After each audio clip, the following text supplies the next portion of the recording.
Thank you, Mr. Ambassador. My name is Susan Tekwani from WION. I was wondering if From where? from WION, India's international network. My question is, can you confirm or deny whether Russian officials have offered or made arrangements to facilitate the evacuation of any Iranian government official should tensions rise and welcome them to Russia? And also, would Russia be open to such? I can neither confirm or deny it. This is the first time I hear that. Ambassador, on Iran and Israel, last night President Trump tweeted that all of Tehran should evacuate. Has the United States indicated to Russia what might be coming? Why did he issue that warning?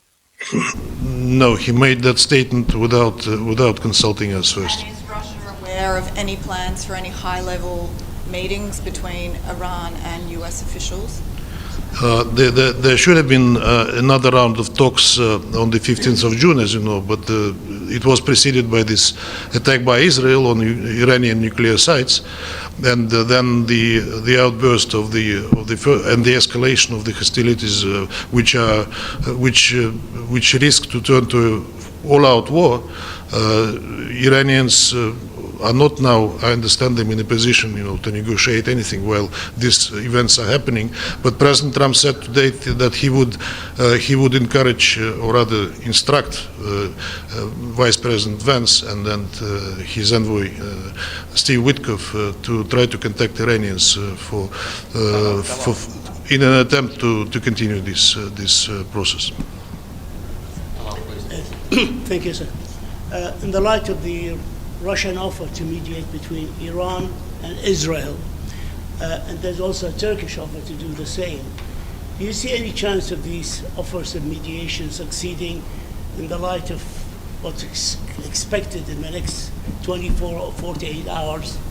The offer was indeed made, both by President Putin and by President Erdogan, but I don't see any appetite for mediation on the part of Israel, at least at this time, neither in 24 or in 48 hours. But these hostilities, this thing should be stopped because it has absolutely unpredictable consequences. Given that we are talking about nuclear sites that are under threat, and given that the ballistic exchange continues with the casualties, heavy casualties, and now on both sides. But you think it's about Israel, not Iran? Well, I think Iran would be prepared for talks, for talks to continue what these attacks by Israel stopped in the context of its nuclear program. But the condition is that Israel stops the attacks first. Are you coordinating your effort, maybe mediation effort with the United States on Iran and Israel? Could you repeat? Nabila Bisab, Al Arabi TV station. Are you coordinating your mediation efforts between Israel and Iran with the United States? There was a conversation between President Putin and President Trump the other day, and President Putin said that we are ready to do what we can to facilitate. That was said directly to President Trump. So in that sense, yes, we are coordinating, but we don't have any mediation efforts on the ground. Mr. Ambassador. Mr. Ambassador, on the Israeli-Iran conflict going on now, Russia, of course, has good relations with Iran and reasonable relations now with the United States. We have good relations with Israel too. With Iran. How concerned are you that not only this could escalate into a wider war, but into a nuclear war? Well, look, the pretext for the strikes is alleged Iranian military nuclear program, which nobody was able to confirm, including the IAEA. There are outstanding issues between Iran and IAEA, but first they are minor, and the IAEA IAEA cannot testify that Iran is developing, say, a nuclear bomb. But there are outstanding issues that were subject of inspections, of talks between Iran and IAEA, and that one day or the other should have been resolved. But it suddenly stopped with these attacks. Of course, there is a danger of at least nuclear leakage, because Israelis are bombing the nuclear facilities. Natanz was bombed. Fordo is under threat. There is a nuclear power plant that we help, what we are basically building for the Iranians in Bushehr. So the risk of at least nuclear,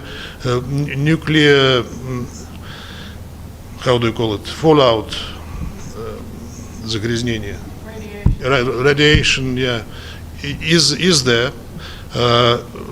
What regards nuclear war, God forbid, of course. Iran doesn't have a bomb. It claims so. It said it is against the laws that they established themselves. But the level of conventional exchange is so high that, of course, it risks a wider confrontation, and that it conflagrate the whole Middle East, and that is a real risk, and that is a risk not just for the region, because it's already a geopolitical thing. What do you see as the implications for the world if the United States actively comes out supporting Israel? United States are supporting Israel right now. I mean, by supplying weapons in particular, and politically too.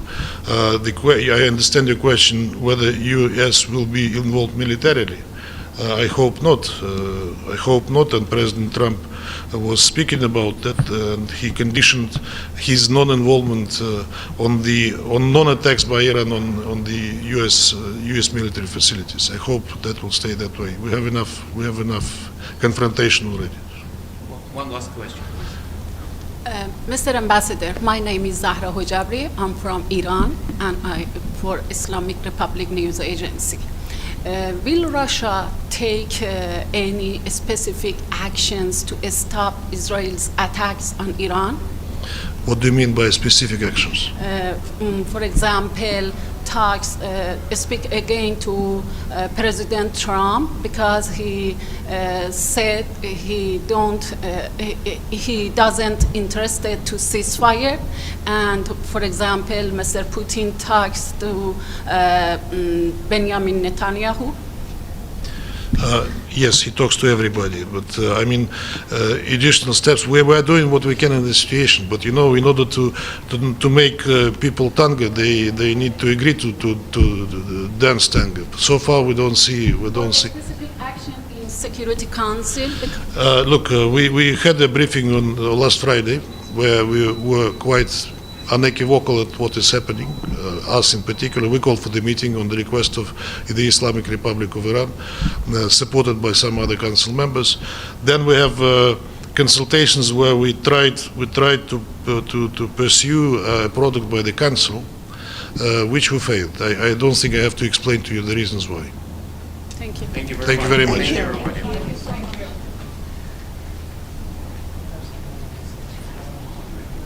Do you want to watch more videos like this one? If yes, subscribe to our channel and press the bell icon next to it. We have decided to bring videos on something nobody talks about: African politics, economy, and increasing power. Thanks for watching, and until the next video, stay tuned. Tell us what you think in the comment section. Like and share the video, and subscribe so that you don't miss any of our African videos. It's the best way to support us.